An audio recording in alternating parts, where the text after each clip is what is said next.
Hi there. Heading to work, huh? Gotta hurry. Ever feel like you're a little too rushed? Huh? Or that your skills aren't being fully utilized? Well, we all have to make sacrifices.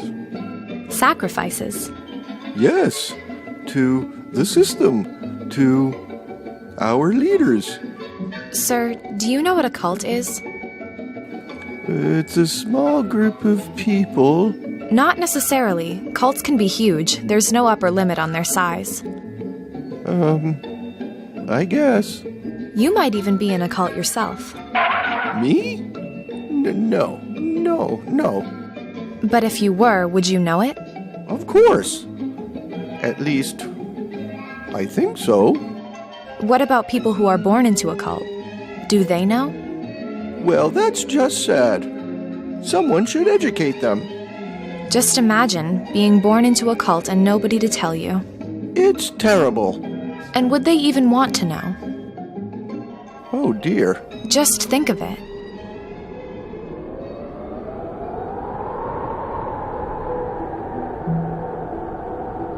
When people are born into a cult, their identity and worldview are hijacked by sophisticated symbols and rituals. They are raised and trained to see the world as the cult wants them to see it. Their understanding of themselves and their value in society is shaped continuously and exclusively by cult programming, which is implemented using basic psychological techniques.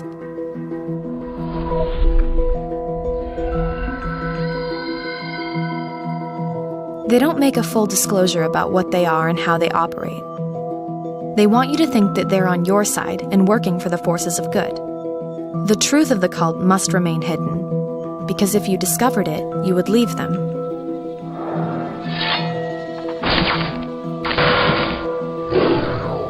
Any attempt to question the teachings of the cult will result in punishment and being labeled as an enemy. Anyone thinking for themselves will be threatened with deprivation of privileges and loss of support from the group.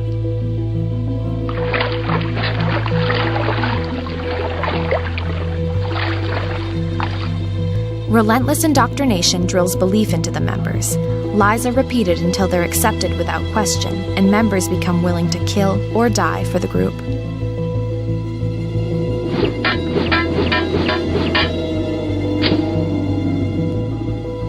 Cults isolate their members to prevent them from forming a balanced worldview.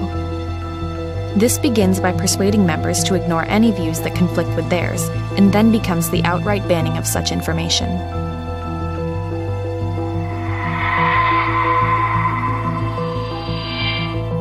Cults need outside demons and boogeymen to create group cohesion. This shifts focus away from rational decision-making. Don't let them in. Members are kept frightened and focused on external threats, preventing them from clearly thinking things through.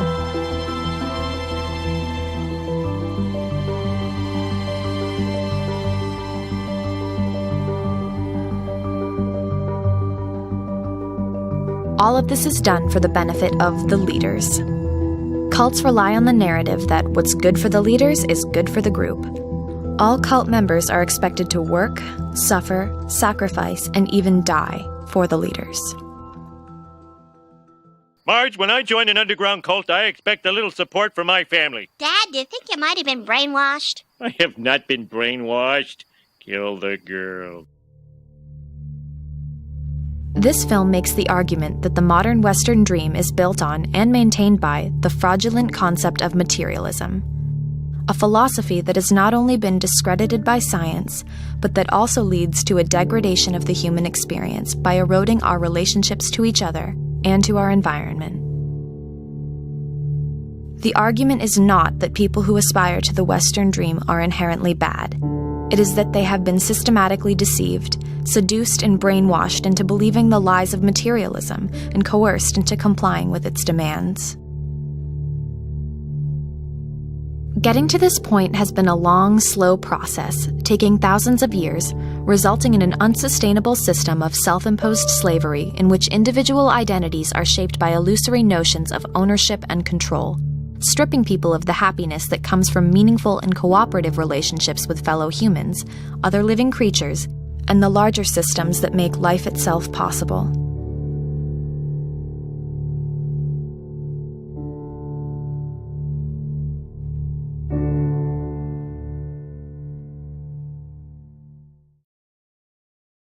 So just how did we become snared into the cult of materialism?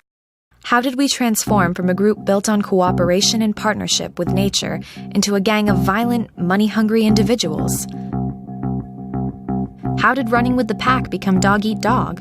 Say hello to my little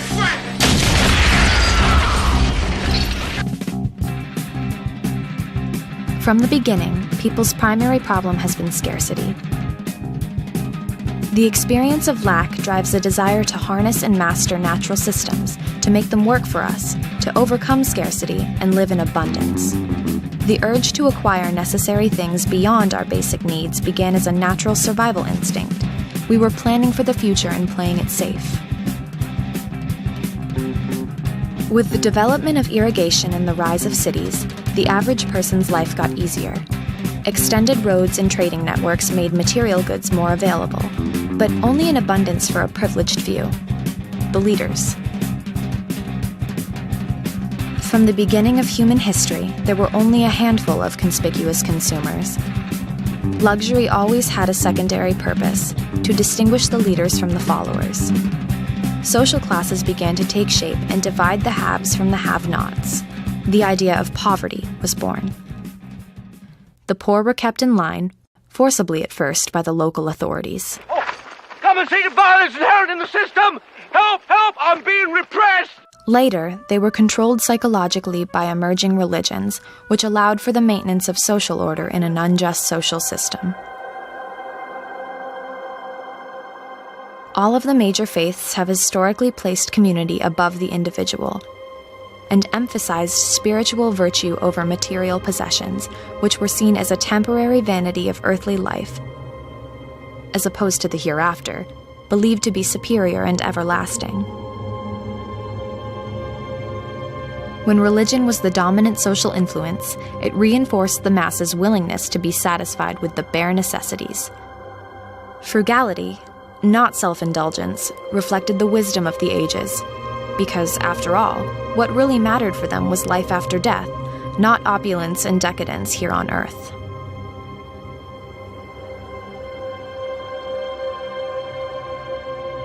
But after millennia of wealth and material abundance being either unattainable or forbidden, everything was about to change.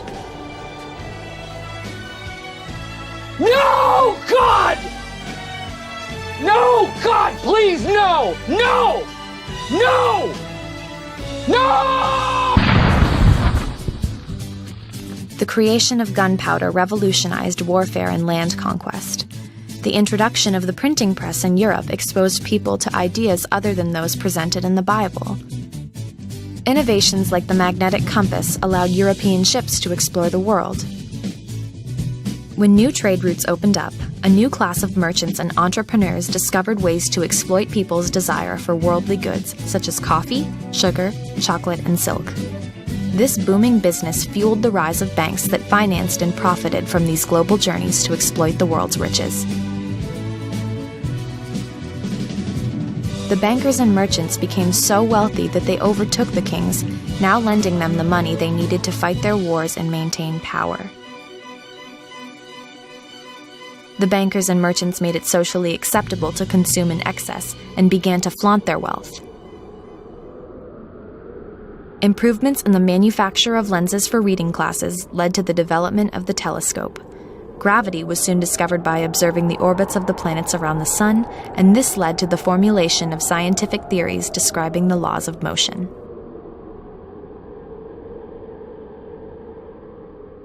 While discovery, invention, and economic growth were generally welcomed, conservative thinkers didn't trust the social changes that often accompanied such advances. Organizations like the church and the aristocracy claimed that any change to the traditional way of living might lead to disaster. Of course, they feared losing their privileged positions of wealth and control. I did not make myself king. God did. King by divine right. But church leaders and monarchs who claimed that their authority was based on a divine right from God abused their power terribly. Eventually, these abuses prompted philosophers to reject claims of religious authority as being based in myth and fueled the rise of the physical sciences in what is known as the Age of Enlightenment.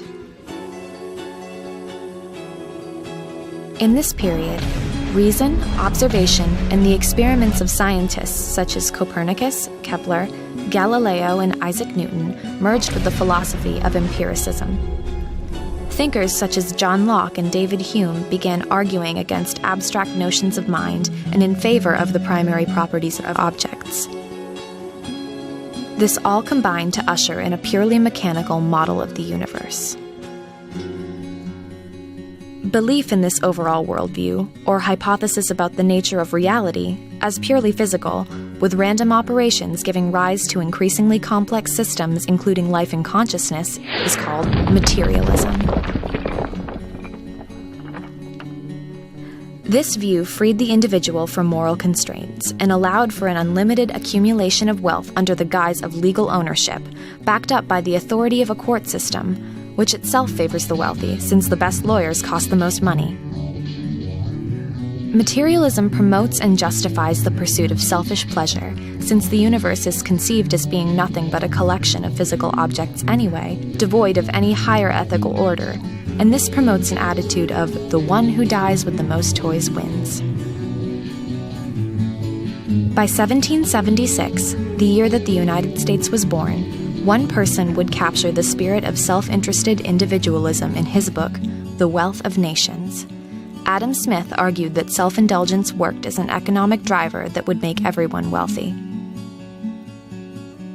The best way to encourage economic growth, Smith argued, is to unleash individuals to pursue their own selfish economic interests.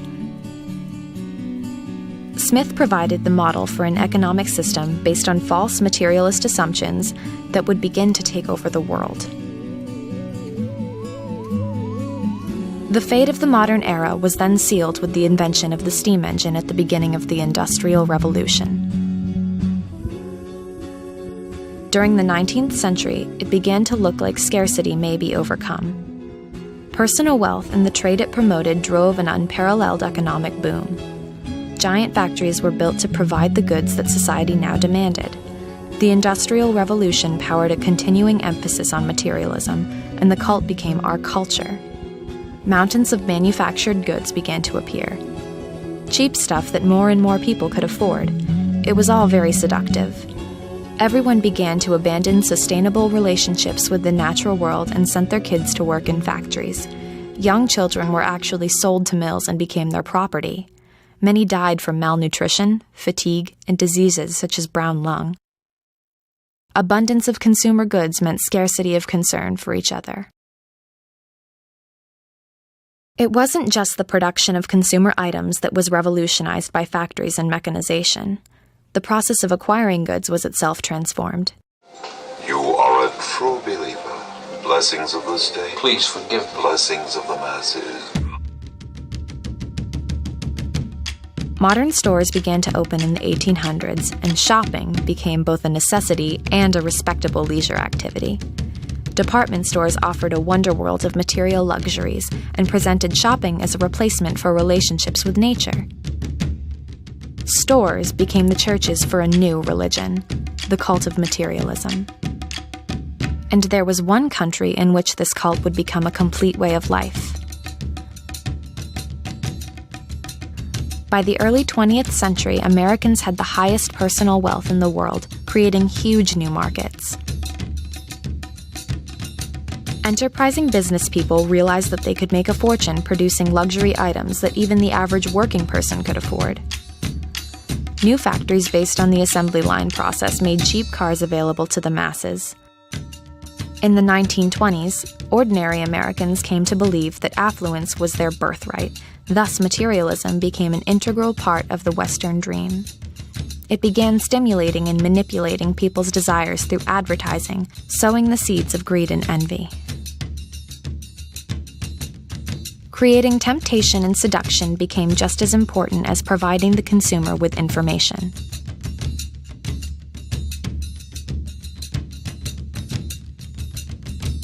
Let us be thankful we have an occupation to fill. Work hard. Increase production. Prevent accidents. and be happy. The high priests of advertising turned to the science of psychology. One of the pioneers was Edward Bernays, known as the father of public relations. He was fascinated by the theories of his uncle, Sigmund Freud, who believed that if you understood what motivated people at a subconscious level, you could influence their behavior without them knowing, enticing them to purchase more and more. Bernays said, "In almost every act of our daily lives, we are dominated by the relatively small number of persons who understand the mental process of the masses. It is they who control the public mind." Over time, advertisers perfected methods to hijack our subconscious emotional process. Pretty soon it wasn't what the product did that mattered. It was the kind of person that it promised to make you. This is a man who smokes Marlboro cigarettes. What kind of a man is he? I'm a guy who likes to work on my car. Materialism was now deep inside our heads, exploiting our emotions and instincts, shaping our identities. Would you like to go shopping? We were all being trained to desire manufactured objects and reject a relationship with nature.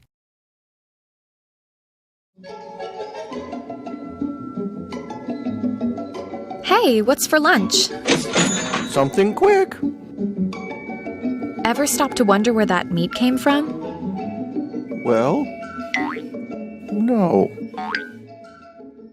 It used to be that a person working in the field would use a plow being pulled by a horse or an ox.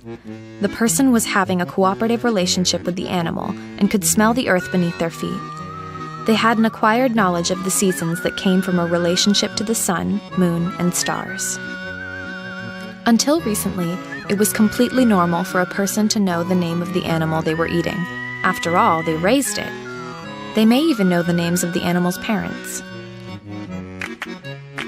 Compare the experience of our ancestors engaged in working relationships with animals and natural systems to the modern Western version of working in the field, riding in the air-conditioned cab of a gasoline-powered industrial machine, guided by GPS satellites.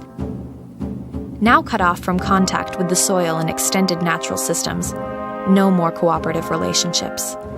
You're not even really involved in the process anymore, are you? Of course, materialism hasn't always gone completely unopposed. In the 1960s, millions of people attempted to drop out of the cult and return to a sustainable relationship with nature. But most of these attempts were ill-advised, and soon, trashing the environment was again being accepted as a reasonable requirement for membership in the cult of materialism.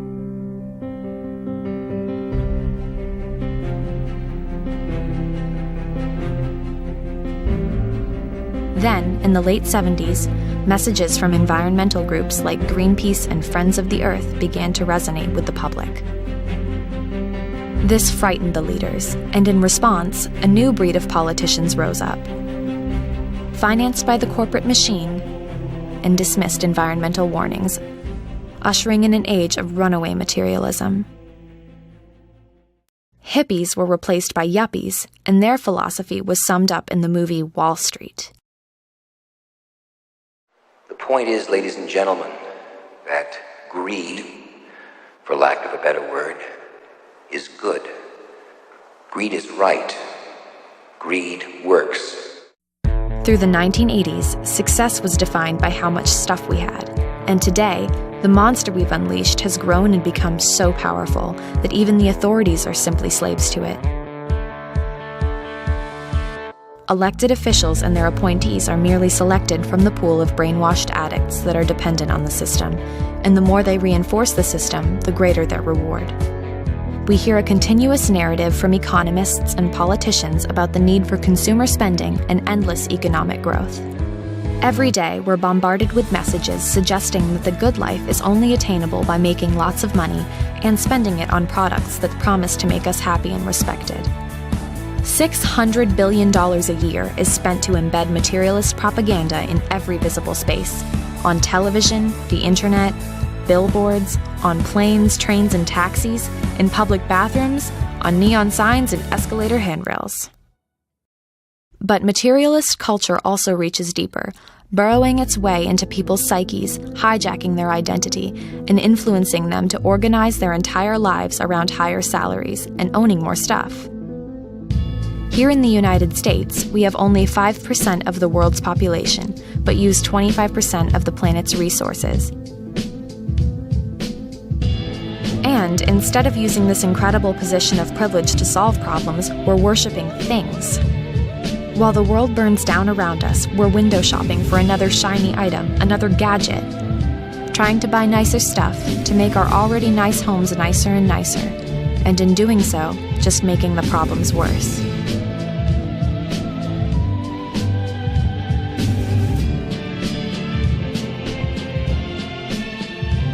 Unfortunately, all this cheap stuff comes at an enormous cost.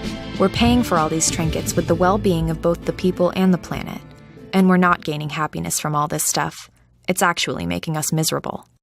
Gotta make sure that the register totals match the cash and checks and the coupons, and then you got the order forms to fill out for the next day. You got to check the stock. I mean, there's a lot to do there.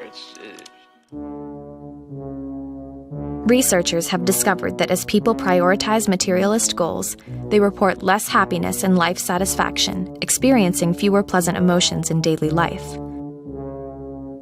Depression, anxiety, violence, and substance abuse also tend to be higher among people who aspire to materialist goals.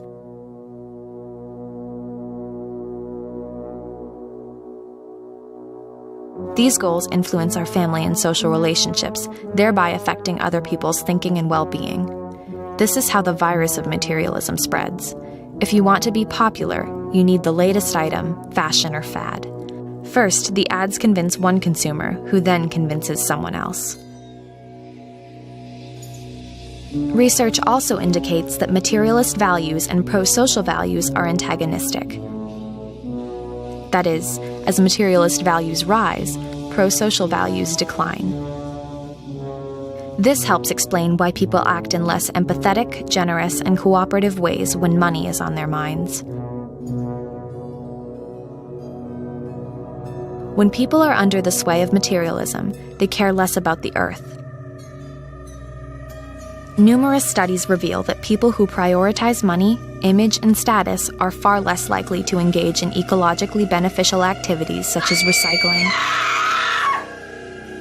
As materialist values go up, concern for nature goes down.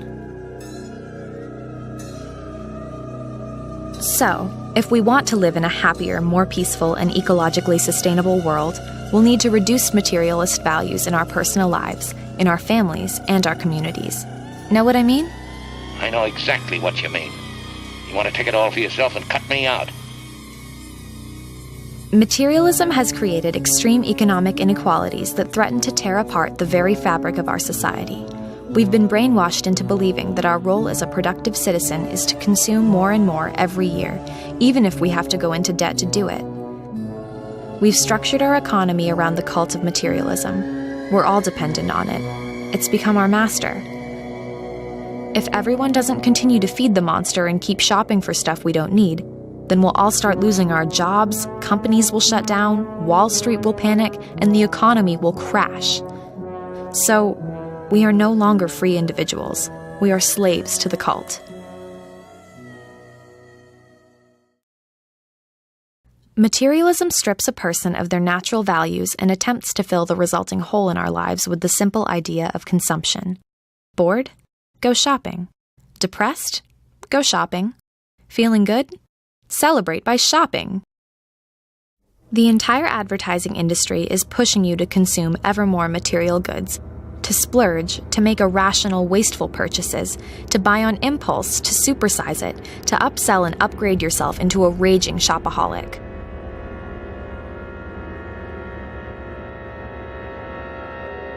Your primary duty is to shop, regardless of other concerns, regardless of the environmental consequences, whether or not you really need any of the stuff you're buying, or if you have any place to put these things, just keep consuming, even if you have no money. Just use credit. Nothing can stop the mindless accumulation of more and more stuff.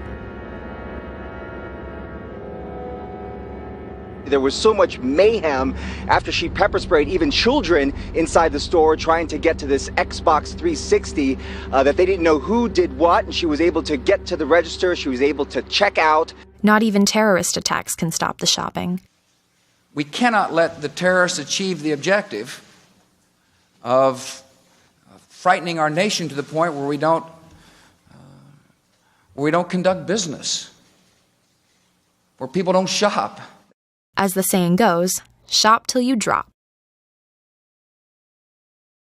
The cult tells you that the more you consume, the better your life will be. But this is a dangerous, even deadly myth. Each individual can be seduced and sucked into extreme materialist behaviors, but imagine all these separate acts of irrational consumption multiplied by over 7 billion people, then sit back and watch the global catastrophe happen.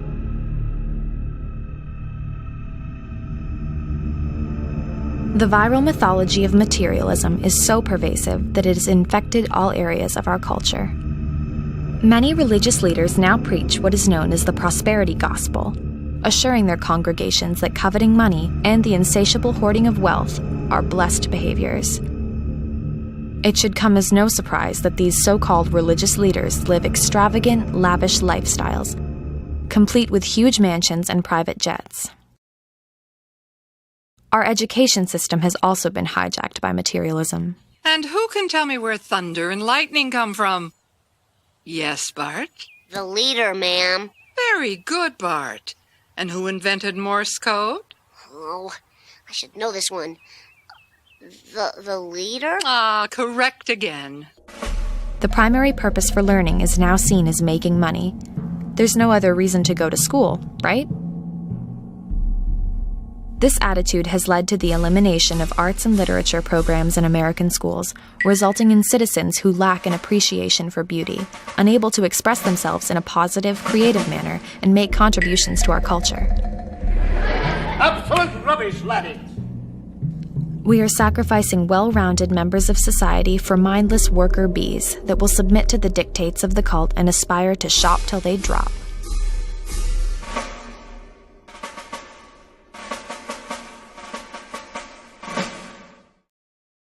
It's been almost 250 years since Adam Smith told us that the selfish pursuit of wealth was good, not just for the individual, but good for society too. Finally, we're beginning to realize just how expensive this experiment in greed and selfishness has been. We now find ourselves trapped in an unsustainable lifestyle, commuting to the city for work just to afford the car payments, gas, and rent in the suburbs, spraying our lawns with toxic chemicals, unable to avoid all the wasteful packaging in supermarkets. With only 5% of the world's population, the US generates 30% of the world's garbage. And the amount we throw away just keeps growing.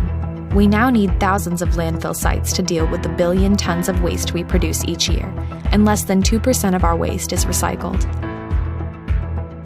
Every 12 months, we throw away 1.5 million computers, 99% of them in perfect working order. 3 million working refrigerators are discarded annually. And we're always buying more products, more things we don't really need, jamming more and more stuff into rented storage spaces until it finally winds up being discarded. We're using more energy, creating more junk, and working longer hours for less money to buy all of it. Going further into debt, feeling miserable, and taking ever more drugs to combat our depression and stress-related illnesses.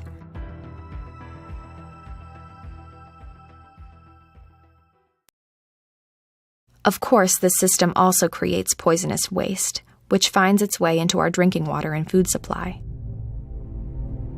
This polluted process is now threatening the future of life on Earth. Across the world, more and more countries are following, and even overtaking us in the pursuit of the Western dream. China's economy swelled at a phenomenal rate, resulting in an explosion of consumption. The creation of a world-class consumer economy took centuries to develop in the West, but China's transformation took only a few decades. They now have more cars on the road than the United States, and they're adding 20 million more every year. But they have 5 times more people than the US. So, when China achieves the same percentage of car ownership as the US, roughly 1 car per person, they will need to import more oil every day than the entire world currently produces in a day. Let's not forget about India, which is poised to overtake China as the world's most populous country by 2022. And like everyone else, they'll want smartphones, cars, refrigerators, and microwave ovens. It just isn't possible to provide the Western materialist dream to every country on Earth. The math simply doesn't work. If all 7 billion people on Earth consumed at the same level as in the US, we'd need 2 extra planets to supply our food, energy, water, and raw materials. We have to stop traveling down this road. It's not just a problem of supply. The cult of materialism is destroying our very experience of life.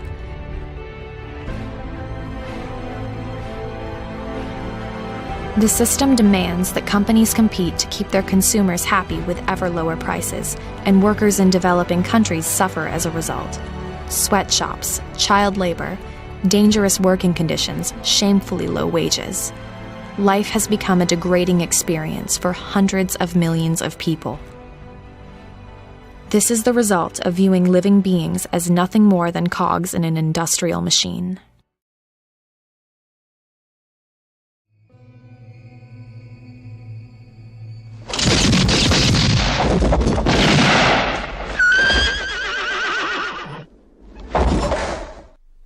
One of the worst effects of materialism is armed conflict. Competition for industrial resources such as oil, gold, minerals, and the control of strategic waterways to transport these resources leads to violence and combat. Warfare pays handsomely for those who sell tanks, fighter jets, helicopters, bombs, and machine guns. Bankers and merchants finance wars and then lay legal claim to the spoils taken by the victors. As long as the leaders can get rich from war, they will find ways to create war.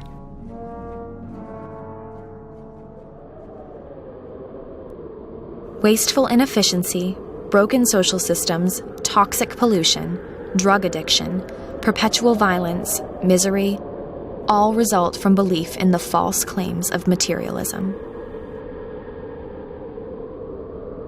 The relentless struggle to acquire more money and buy more stuff is ultimately self-defeating.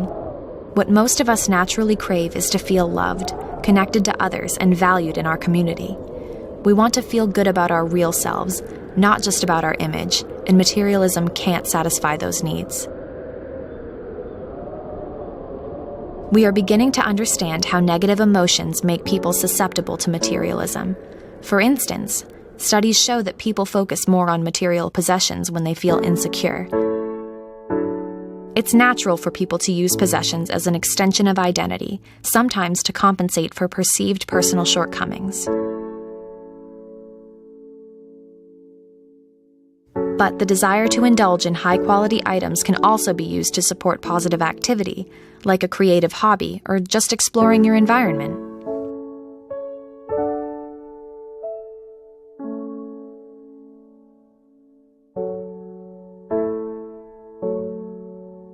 Research has also found that the more people are exposed to the media, the more they prioritize materialist goals. Consider using strategies to diminish the onslaught of advertising by using an ad blocker while on the internet, or hitting the mute button when commercials play on TV. Another idea would be to remove advertising from public spaces and schools so that people aren't continuously exposed to materialist propaganda.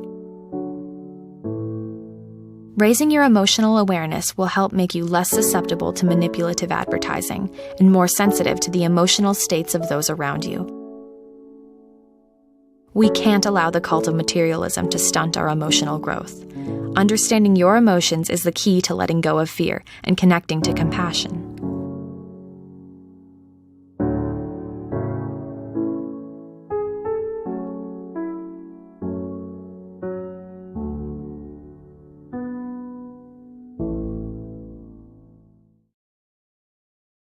Getting food from local farmers and other goods from local craftspeople strengthens the community and creates employment opportunities close to home.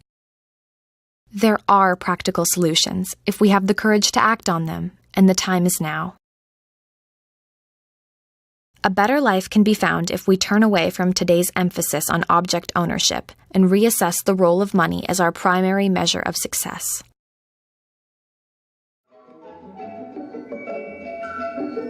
The daily grind really wears you down, huh? Mm-hmm. Just remember, there are alternatives.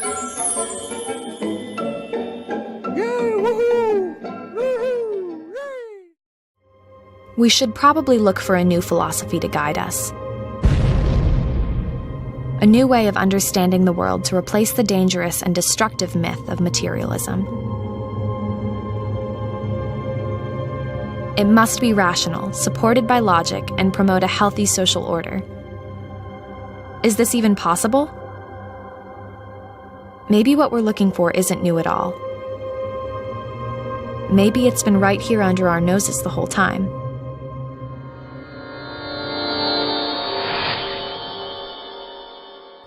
Idealism is the hypothesis that the world we experience is emerging from a deeper order, beyond our perception. So, our world is something like an illusion that's being projected for us as an audience. The Greek philosopher Plato told a story called The Allegory of the Cave to express this idea. A group of prisoners have been confined in a cave since birth with their backs to the entrance, unable to turn their heads, and with no knowledge of the outside world. Occasionally, however, people and other things pass by the cave opening, casting shadows and echoes onto the wall. The prisoners name and classify these illusions, believing that they are perceiving actual entities. One prisoner gets free and leaves the cave for the first time. The light hurts his eyes, and he finds the new environment disorienting. When told that the things around him are real, while the shadows are mere silhouettes, he can't believe it. The shadows appear much clearer to him, but gradually his eyes adjust until he can look at reflections in the water, then at objects directly, and finally at the sun, whose light is the ultimate source of everything he has seen. The prisoner returns to the cave to share his discoveries, but he is no longer used to the darkness and has a hard time seeing the shadows on the wall. The other prisoners think his journey has made him crazy, and they violently resist his attempts to free them. You can expect members of the cult of materialism to respond in a similar way. When people are confronted with information that undermines their worldview, they'll have a negative emotional response. Once you've seen the light, you'll know things that others can't understand. The concept of idealism is also sometimes expressed using the dream analogy. Every time you dream, your mind is simultaneously creating a self, a space, a time, and the illusion of matter in order to provide you with an experience. This subconscious aspect of mind is so incredibly powerful that it actually creates an entire dream universe for you to stroll through and have the experience of being an individual. In waking reality, you identify with the object that is your body, and the same is true when you're dreaming, as it's just an image designed by your mind to allow the experience you're having. If you should realize that your body and the objects around you are an illusion that your higher mind is supplying, the creative power of this higher mind becomes available to you, allowing you to change the experience. This phenomenon is known as lucid dreaming. So, if you drop a glass in a dream, it will smash on the floor. But if you then realize that you're dreaming, the pieces can come back together and be whole again. Because the glass is simply an object created by your mind. In this way, you become the author of your experience. Idealism asserts that the waking world is also created by an organizing aspect of mind that is outside of our direct experience. Like a dream, since the external objects of our experience appear to be separate from us, it is assumed that these objects have an existence of their own, independent of us as observers. But this belief may be explained by what German idealist Johann Fichte described as the self-positing nature of identity. In order to understand ourselves as individuals, we must first posit a self as an object, our body, and this necessitates the positing of other objects that are not self, all the things that surround us that make up our world, just as in a dream. Our higher mind creates a body and an environment because we need them to have an identity and an experience. So, in this way, matter may be seen as a necessary consequence of the desire for experience, but matter is not seen as the cause of reality. After all, no one would say that the objects in a dream are the cause of the dream. Matter and the body are understood as a secondary effect of the mind, as a framework that supports the possibility of experience. Just as a video game needs a simulated physical environment for the action to take place in, matter is seen as a stage on which the play of life is performed. In other words, you are not your body. You are the consciousness that is represented by your body. The mind simply associates the body with your identity. This is demonstrated by the fake hand experiment. A subject places both hands on a table with one arm hidden behind a divider. A cloth helps create the illusion that the fake hand is theirs. When both hands are brushed simultaneously, the subject assigns sensation to the fake hand. When a hammer is brought down on it, the subject feels pain. This happens because the subject integrates an illusory body into their identity.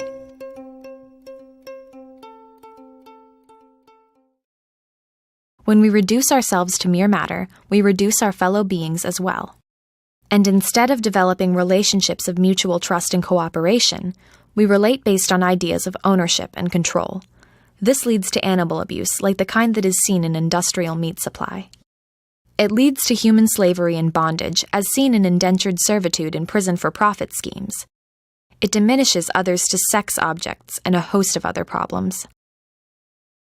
Our identities may have gotten out of balance. We seem to have forgotten our value as representatives of the mind.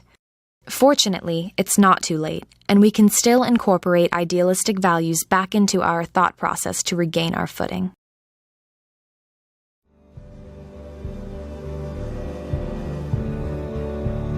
The way out of the cult is through a shift in self-understanding, away from that of being just a body and toward that of being a complete person. Making this shift can be difficult because the system depends on you not knowing your whole self and your true authority. The cult would have you believe that you are nothing but an object, stamped, catalogued, owned and controlled by their system. But human identity cannot be reduced to DNA, fingerprints, and birth dates. You're much more than that, and they know that once you discover this, they can no longer control you. It may seem difficult at times, like you're surrounded on all sides by the forces of ownership and control. But don't be discouraged. You can escape.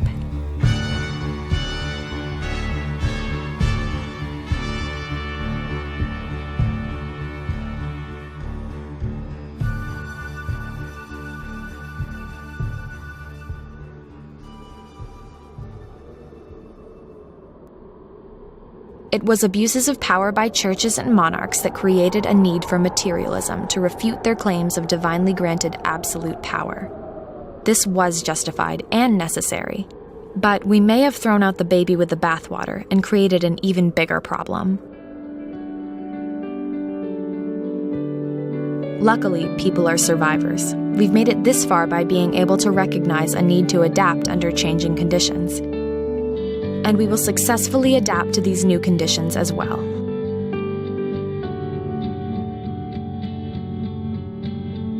Every year, more people are escaping the rat race by lowering their overhead, working fewer hours, spending more time with family and friends, choosing to live in smaller homes and using the savings to travel more, enhancing their relationship with nature and the global village, sacrificing a higher income for a higher quality of life, transforming relationships of power and control into partnership and cooperation.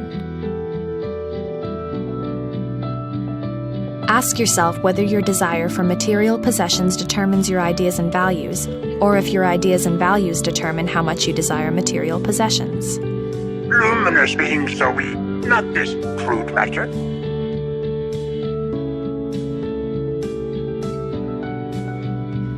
What you believe makes a big difference in how you feel and how you treat others.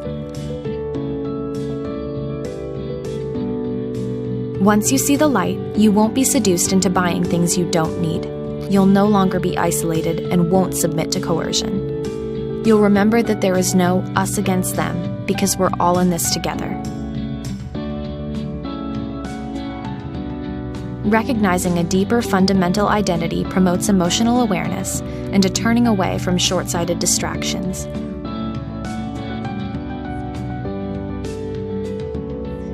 We can all embrace these new challenges and improve the experience of those around us. We can root for each other and share in each other's joy. Understanding that the mind is the source of all things means that the future is ours to create. And together, we will succeed.